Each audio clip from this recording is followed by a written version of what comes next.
All right, working now. Sorry about that. Good old technical difficulties.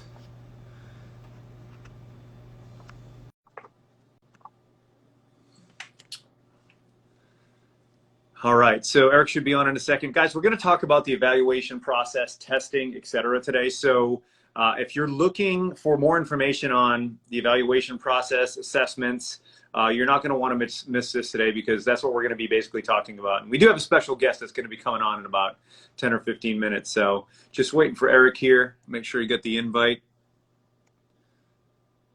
Unless I invited someone else that I don't know, which could be very interesting. See how that goes.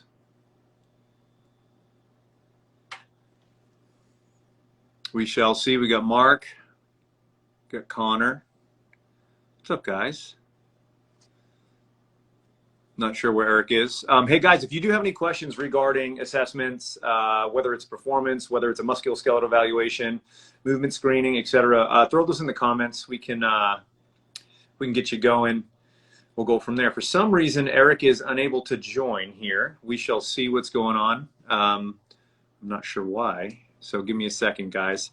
Guys, do me a favor. Like I said, if you do have any specific questions, let me know.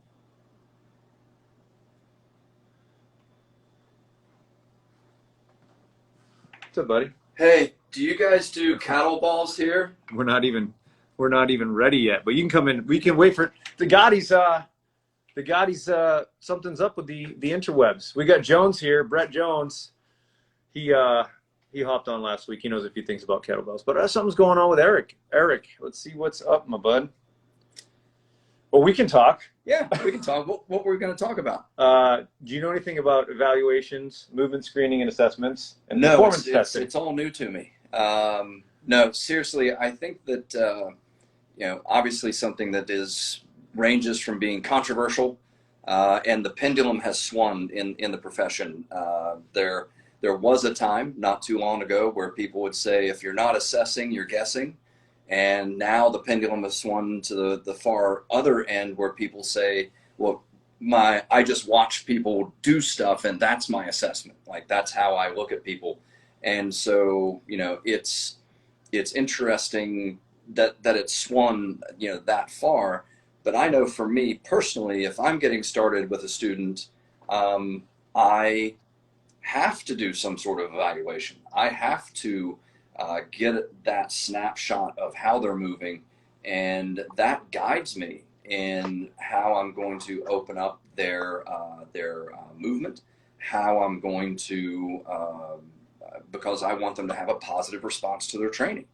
If I'm a fan of squats, but you've got locked up ankles and you can't access the squat pattern well, and I go ahead and program you for a bunch of squats, I don't think it's going to turn out well. So setting that baseline, getting that movement snapshot, to me, that's really critical. And then if we expand that out into more of a performance talk, looking at somebody's motor control, postural control, power, how they absorb power, their impact control, all of those things become really important. So the pendulum has swung from, if you're not assessing, you're guessing, to I don't do any assessment. Hey, yes, he made it.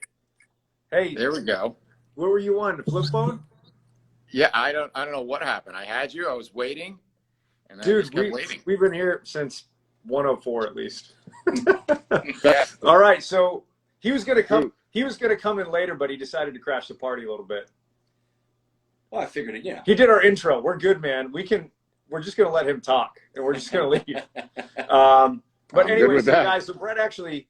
He did talk about quickly about sort of the evaluation process and the importance of it. But we'll kind of start from the beginning. And we've talked a lot with these talks, but also in our course about the importance of asking the right questions and doing a lot of things before the actual movement screen or musculoskeletal evaluation or those performance tests. So, so Eric, what do you start with? I mean, we know the answer, but for the viewers today, how do you start your evaluation assessment intake process? Well, first, I kind of put it into 4 buckets, right? So we have one is our client profile and what we need to gather there. The second is looking at movement and their movement competencies and capacities. The third would be any physical capacities and performance measures. And then the fourth would be body composition. Now, that being said, you have to cater that to the individual based on, most importantly, what their goal is. Like, I don't care what your vertical jump is if you're only here for body composition. And you also have to factor in that if I'm going to do body composition testing, which we'll get to in a minute, like which one method am I going to use in terms of the person's comfort level? And then in terms of what's going to most importantly be safe and effective for this person. And the main thing is like whatever information we gather, how are we going to use that? And then is it going to affect their program at the end of the line? So, I've been in a lot of situations, even in consulting with professional teams, where I go in and they say, hey, we did this movement testing last year, but we didn't find it really effective. And I'll say, okay, well, tell me what it is that you did. Well, we did these overhead squat screens, and then we have this spreadsheet of all the different things we found. And I say, okay, so what didn't work? They said, well, what do you mean? And I said, well, what did you do with that information? And they said, well, it's in this file cabinet right here. And we know what everybody's flaws are. And I said, well, the screen itself doesn't fix anything. It just tells you what you're dealing with. And so unless you have a game plan for it, there's no reason to even do the test. And then you got to figure out, okay, well, what's going to be the metrics I'm looking for? And when am I going to retest? Like, is this going to be something I've talked to, I don't know how many athletes that go into other facilities, and they said, well, they did all this huge in-depth evaluation on day one, and they never retested a single thing. So I don't know if anything got better, or anything got worse, if, nothing changed in my program. And then, or we all got the same program anyway. So it didn't matter. Like, that was all just eyewash, right? So those are some of the things. And so we can kind of break it down the bucket. So the first thing is starting off as that client profile, like getting to know the individual first, because all the other tests and measures and metrics don't really mean shit unless you really know who's sitting in front of you. Yeah, absolutely. And I think spending that time to actually just learn about your potential client or your new client is super important. I would actually say that developing that rapport and that trust is going to set the tone and the baseline. So when it is time to do those movement screens, musculoskeletal assessment, whatever you're going to use, at least they know why. Because if they don't trust you, they don't want to spend time with you. And that's what it really boils down to. And, I've heard Coach Boyle say this several times. I want you to be a certified nice person. And I've also heard, Brendan Rierick, another great coach that he came out of Boyle, and he's like, listen, if someone just wants to spend an hour with you, they're definitely not going to pay you to hang out. So, I think it's spending the time to learn about someone and understanding what they really, really need. So many people, think that they're just coming in to exercise. And it's like, well, yeah, exercise is the vehicle, but there's a reason, there's a goal why people made that decision to come into your facility and start that process. And if you don't take the time to get to know them, you're missing so many aspects, and that interpersonal relationship that you're trying to grow is non-existent. Yeah, so one of the things we have in the course is we have 3 separate sets of 7 questions. So it's 21 questions that we ask, that we call the key questions, that if you forget to do these things, you're going to completely miss the boat and blow the program. Meaning that, like, if you don't ask what they do throughout the day, and you find out that this guy you started with, he was a bricklayer, and then you wrote farmer's walks into his program. Like, the last thing this guy wants to do is pick up something heavy and carry it around more when he gets to you in the 1 hour window you have. So, like, asking those key questions are important, and finding out all those types of things. And then the other 3-point checklist that I go through is the past, present, and future. All right. First thing I need to know is your past. Like, what was your medical history? What's your injury history? What's your training history? What have you been successful with? What hasn't worked? Then the second is your future. That's all the test and diagnostic we're talking about now, whether it's a movement screen, whether it's a weighted carry, whether it's a broad jump. All those things are telling me what your current status is, and then I got to know, what is your future? What are we looking to do? What's the environment we're looking to put you out into? So those are like the 3 big questions in terms of data collection. So, Mr. Jones, a little insight from you, and like day one, what does that look like for you? Am I jumping into a session? Am I working out? Like, what hoops do I have to go through before I get to the cool stuff? So yeah, day one, I've already sent you, I'm going to talk about from an online perspective, because I'm doing a lot of online training right now. You've already received the paperwork, so you've signed your paperwork and returned it, and there's a medical history and a lot of different things, activity, questionnaire, things like that. And then based on that information, I drill deeper on injury history, medical, just simple questions like, have you ever been in a car accident? Car accidents, surgeries, fractures. Medical procedures, like finding out, because you'll get people who in their intake forms say they've never had an injury and they've never had a surgery, and yet once you drill down and talk, oh yeah, there was that time where I had to have shrapnel removed, and but that wasn't that they just took shrapnel out. It was no big deal. They're not even considering that as a surgery, and like a car accident, concussion, seatbelt injury, the SC joint, like there's definitely things that get involved there. So I drill down on a lot of history and really get detailed with folks. And then it's into movement screen. I want to see how you're moving. And then, there are times where I'm pleasantly surprised and there's really nothing to really clean up. And then we're doing technique. I want to see how, if you've come to me for kettlebell training and you say you've already been doing it for a while, well, let's check in. Let's see how you're doing with that. I take that information and then I start any sort of program design or anything like that. So I want to add one extra thing to that. So when you're taking that individual's medical history, aches and pains, etc., you're going to get a bunch of different answers, right? You're going to get one person that's like, I'm fine, I'm good. And then you're going to get the other person that's like, well, when I was 3, I fell down the stairs and I scraped my knee. And then when I was 6, they're going to tell you all this stuff that, hey, it's cool. They want to share. They want to talk. There's nothing wrong with that. But that information is good to know, but it's not going to probably make a difference in your decision making when it comes to training, because they just told you their life story, in chronological order of all the little bumps and bruises that you've had. So again, it's the necessary information, and it's okay if you get a little bit of that, unnecessary information, but you need information that's going to help you make decisions, because if you're talking about your favorite movies or your favorite place to go dinner, cool, that's awesome, but that's not going to help you make programming decisions. Well, there is an element to it that I think is also underestimated, as far as like when we're meeting this individual and doing this initial interview with them, that you're doing, whether it's a more formal version of it or an informal version of a psychological profile on this individual, for a lot of different reasons. Number one is you have the clients that you're going to have to handle with kit gloves, and you're going to have to they're going to do well with the pats on the back and the constant reinforcement, because they may need that. And then the other people need the kick in the ass, and they're the what I call a box of nails clients, where if you said, look, the only way you're going to get better is if you take this box of nails, go home and eat every single nail in the box. And they're the people who come back with an empty box and say, okay, do I need to do that again? Right? So that's the psychological profile. You could get deeper into that, and Brett Bartholomew on his conscious coaching does an awesome job of talking about different types. I know Kristen Thibodeau talks about different psychological types and programming based on that. So that's going to make a big difference, and even in my interaction with the client. So if you bring up to some clients, like if you're working especially with athletes, and you get that hard-nosed, lineman that just wants to bench clean and squat, and you already now start introducing movement screening, and they're like, oh, what is this? This has nothing to do with what I want to do.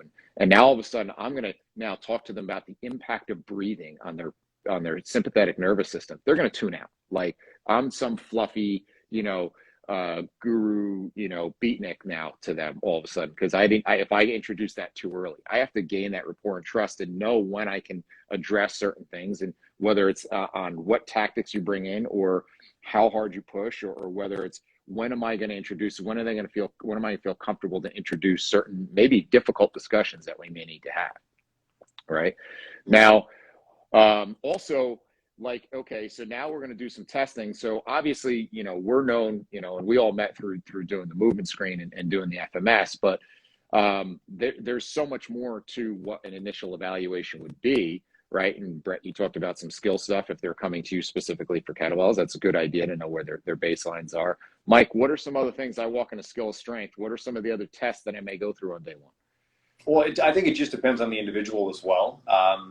Everybody that comes through our door gets screened, unless we're working with like elementary school kids, and it's that's really not the place to do it. But everybody that comes through gets their screen. And but if we're working with athletes, that's when we have to start digging into a little bit more performance testing. And for my fighters and my combat athletes specifically, there's a couple different assessments that we do, and they're conditioning based. And one of them is a maximum aerobic speed sort of testing protocol that I put together looking at a lot of work by Dan Baker, who's a fantastic strength and conditioning coach, where I do it on a bike, and I have this protocol that I put together where we look at sort of their maximum aerobic speed, and then we essentially extrapolate data from that to make better decisions in our programming, whether or not we need to sort of work at a lower percentage of that, or on other days we're working at a higher percentage of that to try to get those adaptations that we need. And especially when it comes to with athletes, it's how much time do we have? If we have 6 weeks, it's a very different scenario than if we have 12 weeks.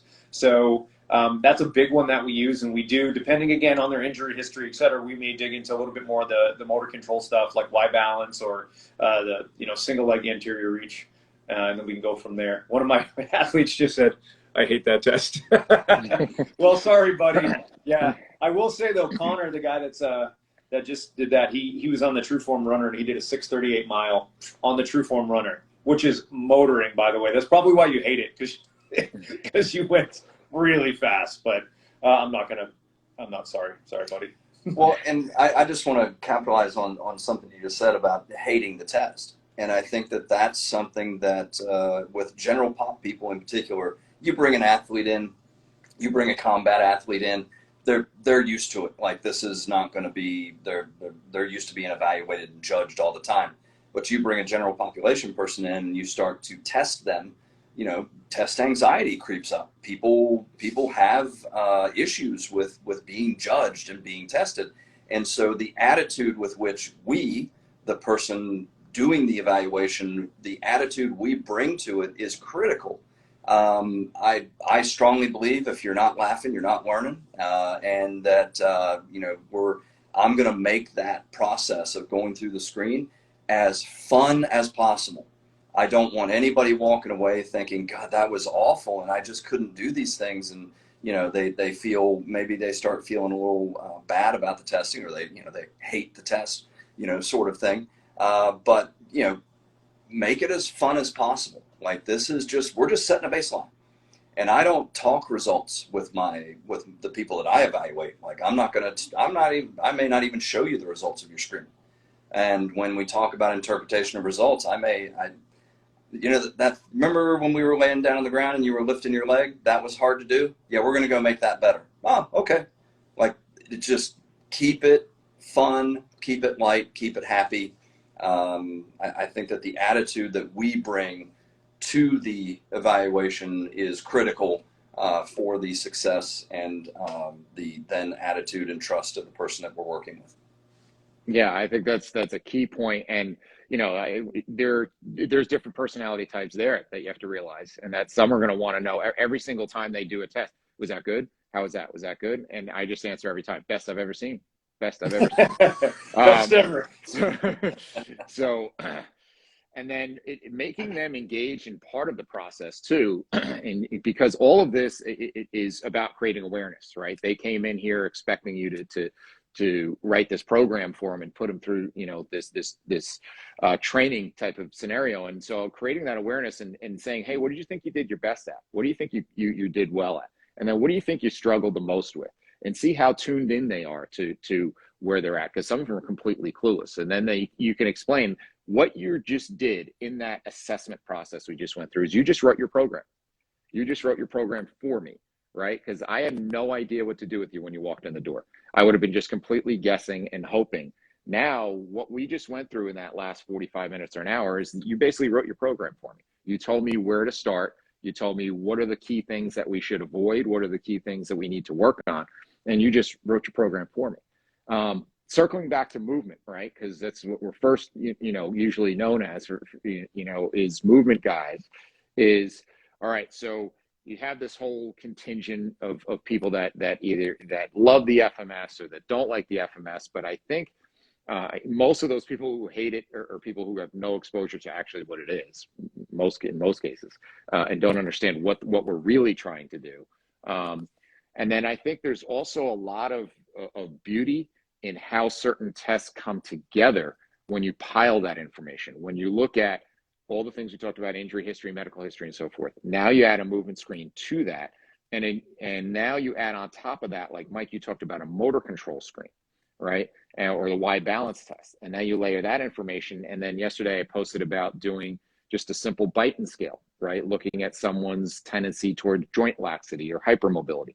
Now you start to get this much more robust profile, and you can see a lot of things. And I tell you, and I don't know if you guys experience this, is that you see where stuff really gets missed. And so the perfect case that I had is 2 days ago, had a kid who's a Division I prospect defensive lineman. He was doing a drill where he basically rolled. He was going to roll and then get up and sprint. When he rolled, he subluxed his shoulder. And so with that, he comes in and he does a movement screen. Well, first, his medical history is clean. He has no history of injury there. He comes in and does a movement screen, and he's 2s or 3s on everything, right? But then you put him through a Beighton scale, he's like at 7 or 8, which is uncommon for that prototype, right? For that defensive lineman, big strong guy. And not only is he that, but he goes into the motor control screen and he goes to do the upper body reach, and he gets, like, you're supposed to get, at least double hand lengths. He barely has 1 hand length and is like shaking. And this is a kid who benches, as a high school sophomore, junior, he's benching 240 pounds. He's squatting 450 pounds, right? But he's shaking like a leaf doing this simple motor control screen. And that one thing, that window that we're able to find, and now you stack it all up and you say, okay, tendency towards joint laxity and all these things. Now his program has a ton of motor control stuff for his shoulder, and it's made all the difference in the world. And he went to countless therapists and so forth who were giving him kinesio tape and ARP and all these different things, and nothing was working because nobody had a system that kind of checked all those boxes. Yeah, that's a great one. I really like that. On the motor control screen, the 2 times foot length sort of metric that we have there. I mean, that really you start falling outside of that. You start keying in on some people that have really they're lacking single leg control. They're lacking that core control. So that's a great case study and a great example of just having a systematic approach that as you filter the situation. And I'm using my little hand gesture for sifting. Maybe we're panning for gold. I don't know. We're sifting the information, and you catch the right stuff. And so that's having a systematic approach. I know people will push against having a systematic approach because nothing trumps my experience. Nothing trumps my eye. Like, I can see all. And it's like, well, A, get over yourself, and B, the most highly trained medical professionals and pilots and medical professionals and all of the highest trained people in the world, they use checklists. They hold themselves to a standard operating procedure, and they use checklists. We should be the same. Yeah, so to kind of double up on that, you were talking about joint laxity, and I think one of the big issues in our industry is everybody's so excited about mobility drills, and they think we need more mobility, where, I mean, if you take that individual that already has a high score on the Beighton scale and they already have lax joints and you give them more mobility, you're just giving them more movement that they cannot control. But the cool thing is when you give them the right exercises, the right stability exercises, like I've seen within like 2 sessions, people's comfort change, people's movement change, they're more confident in their ability to move because they're not so concerned about things sort of going haywire. And I think people miss the stability component so much because they're looking for they want to chase the stretch, right? They want to feel something. And man, when you get those clients that are hypermobile and that have some joint laxity and you give them the stability drills, it's just absolute money. And I've worked with athletes that, seriously, their warm-up consists of activation and stability drills. That's it. And they're like, I've never felt this good. It's like, well, yeah, because you're doing what your body needs. 100%. Yeah, sidebar, Eric Cressy just did a great podcast on training considerations for people with hypermobility that goes through a ton of this stuff and how prevalent it is and how underserved that population is. And it's funny because from an FMS perspective, we have a significant mobility bias within the screen, because if you talk to catch a swath of people across the world, we tend to have mobility issues. Stiff T-spines, stiff ankles, stiff hips. But there's that percentage of the population that they don't need more, they need less. And, we've caught those people on things like rotary stability and trunk stability in the past, but I think we have a more refined process in place now to catch those folks. I'm going to let you and Mike wrap it up from here. There's kettlebells that need lifted, and I'm going to go do that. So thank you for the opportunity to crash the party and be a part of this Instagram Live. So appreciate it. Always good seeing you, Jones. Love you, bud. If you need any help with your swing, let me know. We'll look at that shortly. All right. So what do we want to let's dive into now? What about?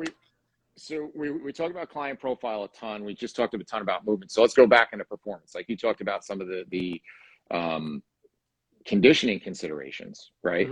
Mm-hmm. The actual performance stuff that I think is also important is like, okay, they're going to come in, and what are we going to do in terms of our ratio of strength versus power versus speed? Because those are all important factors when we're looking at the end result of what we need to have happen on the field, on the court, on the mat.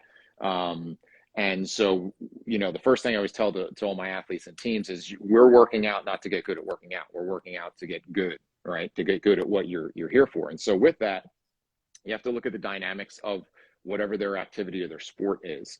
Whereas some of those attributes are more important for different positions and different sports. So your NFL offensive lineman strength is a much more important component than it would be for my skill position baseball player, the shortstop. Now, it doesn't mean the shortstop doesn't need strength, and it doesn't mean that the lineman doesn't need speed, but there's more of a weighted balance of those things. So you look at what your results are and how that's going to impact things. But now you look at how do I tell if they have enough? Okay, and what I mean by that is, I have a presentation that I did for Perform Better in Europe, and it was, when is enough, right? When are you strong enough? When are you powerful enough, fast enough? And you have to have some baselines to say, this is going to be at least my minimum to say for someone in your population going in your sport, playing at your level, these are the minimums we're looking for. So how do we go about that in terms of sifting out strength and power? So I have kind of some of the things I look at. What are some of the things you look at that drive your programs? Well, obviously we do start with that evaluation process, and we kind of have these similar sort of checklists and sort of milestones that we want people to hit before we progress them. And it's really simple stuff. It's, hey, just show me some handful of reps on both sides. Like, for example, when we're doing split squats, big fan of split squats. If you can show me 10 split squats on either side and it looks pretty good, cool, we're going to load you. Pretty simple, right? Stuff like that. Like, we always have sort of these scenarios. Like, I'll give you another one. Kettlebell swings. We want to see you deadlift a 32 kilo kettlebell for a handful of reps before you start swinging. It shows me that you know how to hinge, that you know how to create a little bit of tension, and then go from there. So, but it also acts as a filter so people don't try to jump steps. And I think that's one of the things that people don't think about when it comes to having these systems. It's like, yeah, everybody wants to go and let's say, one of the highest level split stance exercises out there is rear foot elevated split squats, right? They're super hard, great exercise, but there's so many people that jump right to that, right? They've never done a split squat. They've never done anything with maybe even weights, and they want to jump to that because they saw that their favorite athlete did it, on Instagram or something else. So I always say, let's try to get strong before we get powerful, because if you're not strong, you're not going to be able to move and implement or jump the way you want or create power, because you don't have that baseline of strength to begin with. And I think that's really the art sort of coaching, right? Is everybody's going to be different.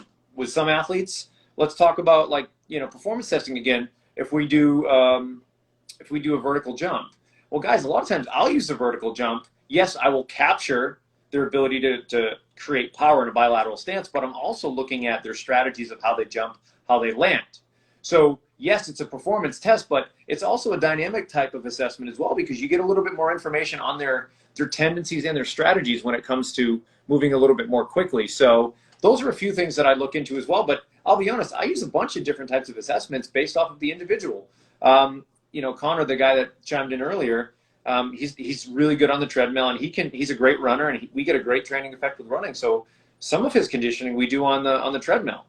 Most of the other guys, it's bike based, because they just don't run well, and we know if they don't run well, and we try to use that as a conditioning modality, and they have poor skill, or they're fighters, they've got a bunch of injuries. Guess what? It's not going to go so well. So I think you have to have, depending on the athlete you're working with, a couple different strategies on what you need to get from a performance standpoint to make better decisions from a programming standpoint. Yeah, and to kind of, I want to go back to some of the other kind of stacking of assessments in a minute. But first, what we talked about is that kind of looking at that our training sessions are just a continuation of an assessment. And every time we're doing something, it's an assessment, and then tying that with what I talked about, having minimums. So there was a woman, a course that I taught about a month ago, and she said, can you help me out? I'm trying to get in with the local high school. I think it was their softball team wants me to work with them, but they want to just jump right into jumps and cleans and all these things. And how do I get them to not do that? But that's what they want. And I said, well, you got to remove yourself from it. And that's one of the things that testing and evaluation does, is it removes me from it. I don't really I've been doing this long enough. I really don't care what you do. At the end of the day in your training session, I've done so many training sessions, it doesn't matter to me what you're doing in terms of the exercises and the methods. But you're going to determine which ones you do and which ones you don't do. And so because of that, like I said, it's a matter of hitting minimum. So if you want to do Olympic lifts and you want to do cleans, great. You got to show me that you could deadlift. You got to show me you could front squat, and you show me you can high pull, because if you can't do those three separately, you can't do them all together really fast in a skilled way. No different than if I'm going to have you program in chin-ups, right?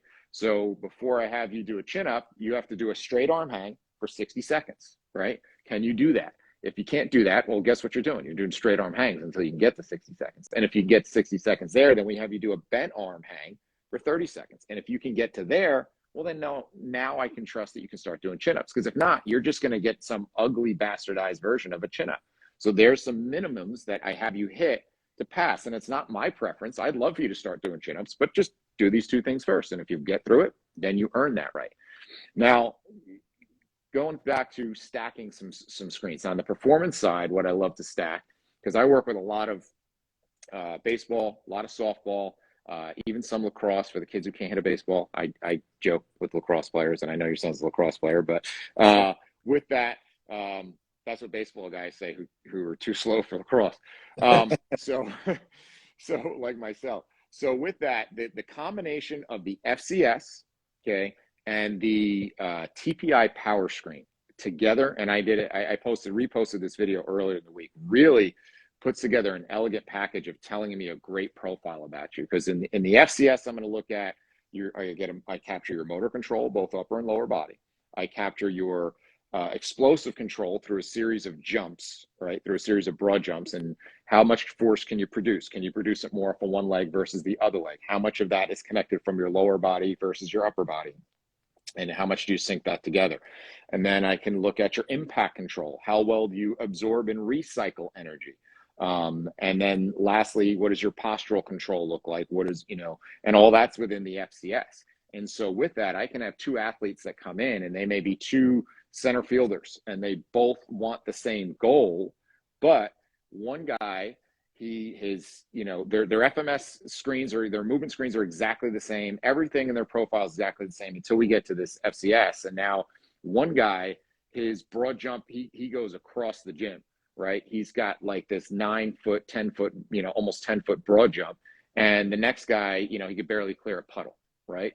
But the guy who has a poor broad jump, he can do the farmer's walk. He can do a 75% body weight carry forever and doesn't get tired, where the other guy's got the grip of a Girl Scout brownie, and he gets maybe 10 feet and drops the weight. They are two very different profiles of what they need, and one's going to need more sizzle, one's going to need more steak in their program. So Now you take that and then you add on the TPI power screen, which incorporates jumps, but also a bunch of med ball throws. And you can start to dissect, where do they generate that power from? Are they more lower body biased? Are they getting it from their middle? Are they getting it from their upper body? Are they getting it rotationally? And you can see where the deficits are there. And even looking at the rotational test, you can see, are there someone that has a lot of gas and no brakes? And that's a dangerous combination. Not only is it going to impede your performance, but it also leaves you much more susceptible to injury. So that helps me put together this really cool profile of where I customize that program for you. Because without that bias, we're going to do a bunch of work that may be fruitless, or maybe just pounding in the nail that's already in the wood, and completely missing other unsecured, weak blind spots that we don't see. Yeah, and I think one other thing to sort of add to that is understanding where you are in your season. Because if you are in the complete opposite sort of off season, if you're a football player and it's February, well, you know what, you should be really focusing on just getting stronger and maybe building that GPP back and just working on the basics. You don't need to go out and start doing a bunch of crazy conditioning at that point. And sure, could you get information on could you use some sort of assessment to look at their conditioning? Yeah, but it's so far out, it may not be the most impactful decision, because it's February and you're looking at their 10-yard acceleration. And again, it's not bad to have data, but how important is that in February, which is 6-7 months out from the actual season starting? So I think those are the other things we need to consider too, because we talked about this earlier. Everybody wants to do these assessments, and I'll be honest, I think one of the reasons why people are so it's an overkill from an assessment standpoint. So they want to sound smart, and they take you through this 1 hour thing, and they get all this data, and you're right, it sits in a file. Well, shoot, I'd rather have someone go through a very, very simple screen, or a 20-30 minute musculoskeletal assessment, whatever works for you, and then start to take that information and use it immediately. Like when I'm screening my athletes, I'm writing stuff down, and when I'm writing their notes down, I'm already actually scratching their program and their warm up, because that's gonna be the first thing that we're gonna do, is we're gonna take that information and we're gonna try to find the most impactful ways to work on those glaring deficits. So there's a bazillion different directions to go, but as you can see, it's a layering process, and I think you should always be looking to capture as much information as necessary and as much you need, but not overdo it, because you can easily sort of get paralyzed by all of that information.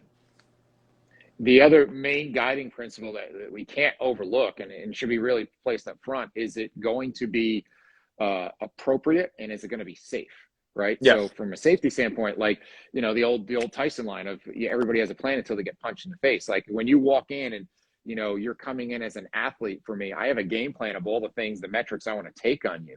But then when I start with your movement screen, and I find that you've got pain on 2 of the tests, you've failed miserably on 3 other tests. Like, I don't know if it's safe to go out and have you do a bunch of triple jumps, right? Or whipping a med ball around. So I may just abort that plan and say, look, we're going to just pump the brakes here. Let's get it at least so it's safe to do those tests before we even get that data. Because I'm scared you're going to get hurt. And then you blow something out in a testing situation. Then it really doesn't make sense.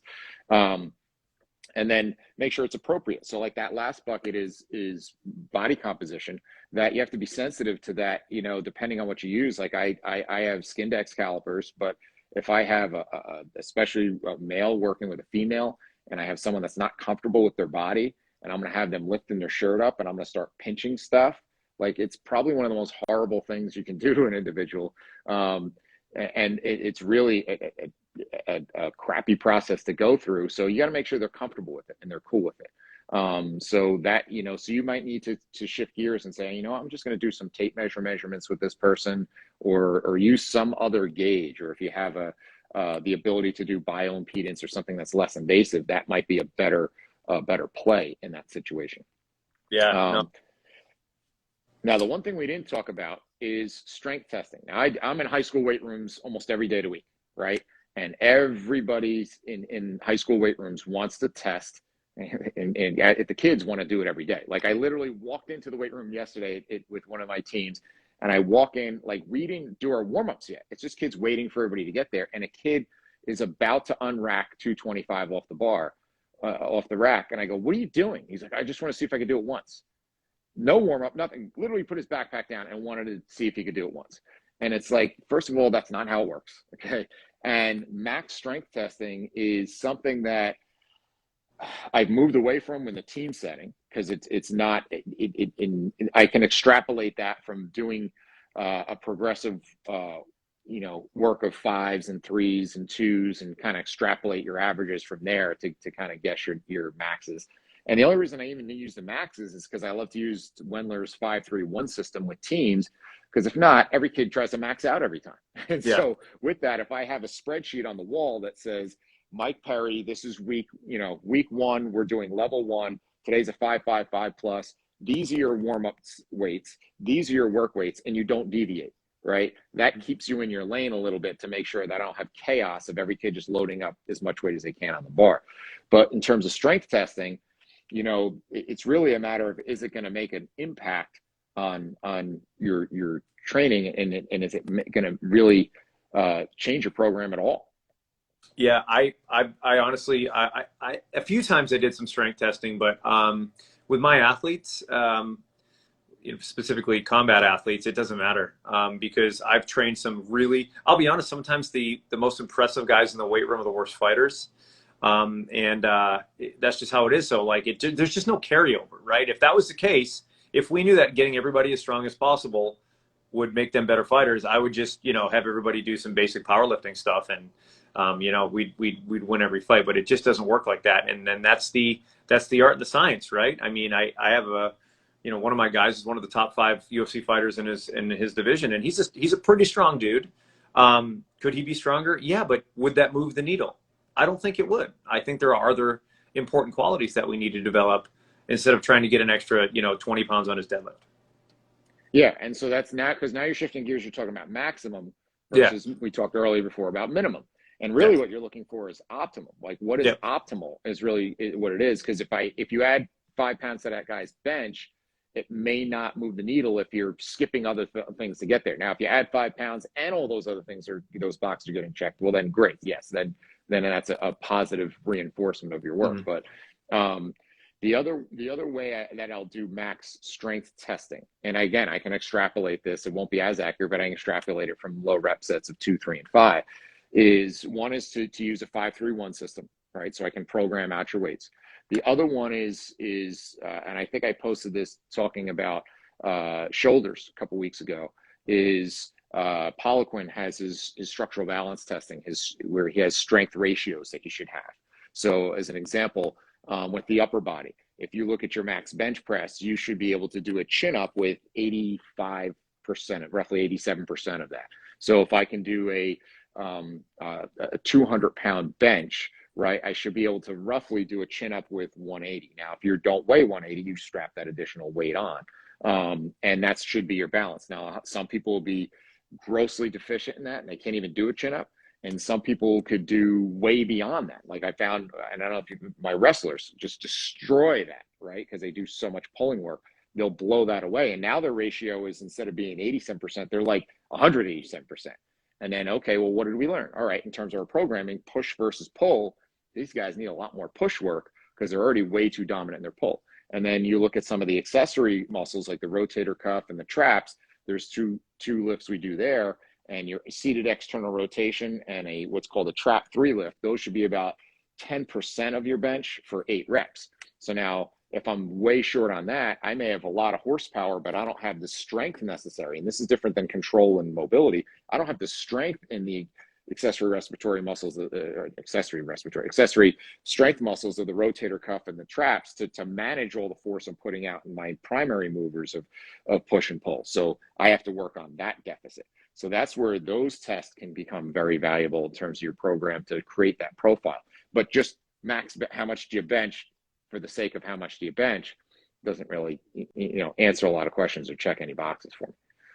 Yeah, no, absolutely. Absolutely. All right. Anything else we want to cover before we wrap this one up?